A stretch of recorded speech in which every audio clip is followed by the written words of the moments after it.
Makes sense. Makes sense. Now, how do you feel about, like, because I understand, like, when you speak truth to power and you say it the way he's been saying it, people in our community are going to be drawn to that. Like, people are going to be drawn to that approach. Okay. However, do you think sometimes it's a little much as far as the bandwagon shit? Like, when I watch some of his videos and I'm looking at the people comment, I'm looking at other people make YouTube videos about it. I think it would be healthy if we critically looked at everything. So, of course, a lot of things he's saying is true, right? But it seems like when a brother like that hits the scene, nobody isn't necessarily critically saying, well, maybe he has a point here, but not a point there.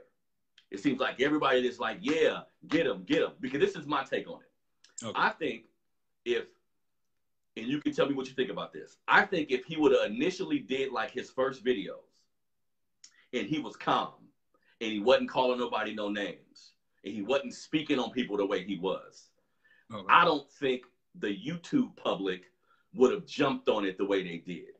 How do you feel about that? I mean, well, controversy and ratchet behavior sells. So, yeah, the more that he comes at them, and he's been very clear about naming names, so he's not speaking in broad, ambiguous terms. Like, he's very clear about who he's talking about. So, so yeah, I mean, I agree that it wouldn't have caught on as much. But I think that the level of disrespect that he showed is warranted by who he's disrespecting. You know, you got Matt Barnes who, you know, invited him, well, how was he said, invited him to his genitals. You know, you say that to another grown man, you really got to expect some level of disrespect back. You know, if you made a living off of insulting somebody's career and his livelihood and no regards for his family or anything, you just gonna talk about him any old kind of way. Well, you know. So, I mean, like I said, so I think that the disrespect that he's showing, there's a place for it. And he's not standing up saying that I'm trying to be the next community leader. I'm trying to be, you know, MLK and lead the people to this and that. He's very clear about who he is. He's a country boy who's just calling it like I see it. So I think I gotta take it for what it is. Okay, yeah, and I was just, because again, other people have mentioned this before, but I was just happy he tackled like the commentator piece of it, because for years, like, I used to be a SportsCenter buff. I watched SportsCenter every night. I would watch it 2 or 3 times a day. As I got older, it just became like watching grown men talk about other grown men in such a like salacious way. It was something about that I got to a point where I'm like, why y'all talking about these brothers like that? Because it used to be they just commented on what happened. And I think once commentators started making a lot of money, once they became personalities themselves, it became they almost start stunting on the players.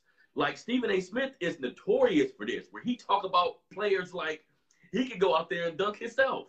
And and they had Jalen Rose had to remind him, you sucked in high school, fam. Like, calm down a little bit. You can't be coming at these grown men, giving them nicknames and shit, when you couldn't even do this if you wanted to. You know what I mean? Yeah. Yeah. And I think context is important too. So with Kwame Brown. So Kwame Brown gets drafted #1 to a team that didn't want him. So he was almost like Kobe with Charlotte. He was drafted to get traded. And the trade didn't go through. And so he's got Michael Jordan to start off his career with. And there are grown men who couldn't deal with Michael Jordan. The way he was, the way that he, as intense as he was, I mean, there's all kinds of stories in Chicago. He was socking players in the face and the disrespect he showed to teammates. Jordan was like that with a teenager. And then he gets out of that situation and ends up with Kobe. And he ends up with Kobe after Shaq left, and Shaq won a ring in Miami. So you got Kobe, who's trying to prove that he can run this team without Shaq after Shaq won a ring. So you can imagine what he left to then what he signed up for. So you got Jordan over there who was berating and belittling you and was not helpful. You get Kobe, who's got no patience or tolerance for anybody at that point in his career. So he's playing, he had injuries, he had problems, whatever. There was nobody was trying to hear nothing. So, and that's how that was the bulk of his career. So it's like he was constantly getting, criticized. And he even said, he's like, what would I look like coming out talking bad about Michael Jordan at that point? I'm over here underperforming or whatever, and I'm going to come out and start talking badly about Michael Jordan. How's that going to go over? Or what's he going to do? Start talking bad mouthing Kobe? 3-time champion, this, that. You going to come over here now and start bad mouthing Kobe? Like, you just had to take it. He just had to take the abuse on the chin. And then you got these guys out there like Stephen A. Smith who are constantly, talking about him. He said he got the little hand.